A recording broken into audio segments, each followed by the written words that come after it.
warahmatullahi wabarakatuh. Perkenalkan, aku Bungsu Apriani dengan NPM 23050058. Kali ini aku akan membahas mengenai isu yaitu mengendalikan krisis harga beras pada tahun 2025, yaitu evaluasi strategi pemerintah dalam menjamin ketahanan pangan dan stabilitas sosial yang ada di Indonesia.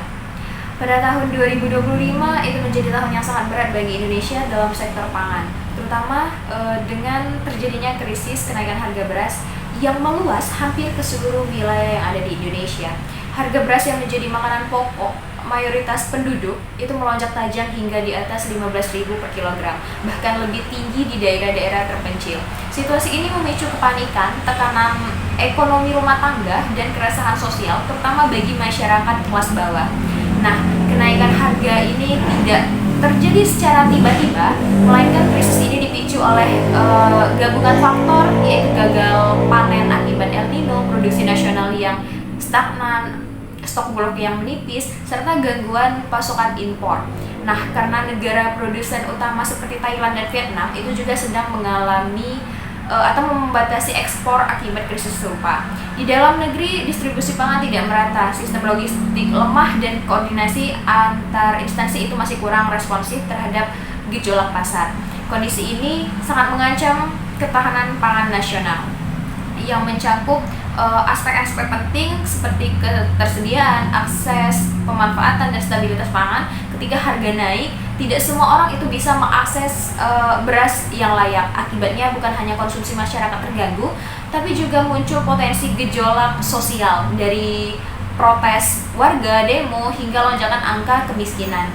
Nah, pemerintah memang telah mengambil langkah-langkah darurat seperti operasi pasar, impor beras, dan penyaluran bantuan sosial. Namun pendekatan ini lebih bersifat ke jangka pendek dan reaktif. Krisis harga beras ini mengungkapkan betapa rapuhnya sistem pangan kita yang selama ini selalu tergantung pada impor yang belum berhasil memberdayakan produksi dalam negeri secara optimal. Nah, kali ini kita akan mengevaluasi secara menyeluruh bagaimana respon pemerintah terhadap krisis ini, serta memberikan analisis kritis terhadap kebijakan yang sudah dan belum diimplementasikan. Melalui pendekatan kebijakan publik dan teori ketahanan pangan, itu disimpulkan bahwa Indonesia ini perlu membangun sistem pangan yang lebih mandiri, tangguh, dan terprediksi lagi.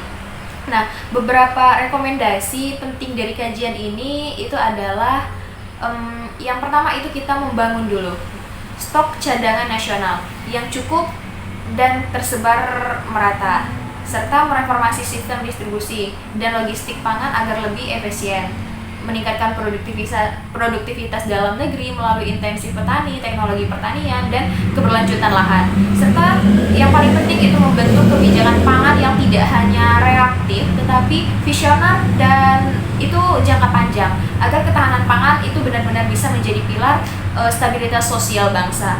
Mari jadikan krisis ini sebagai momentum transformasi, bukan sekedar masa panik sementara. Mari kita bangun sistem yang adil, berkelanjutan, dan merata, bukan hanya untuk hari ini, tapi juga untuk generasi mendatang.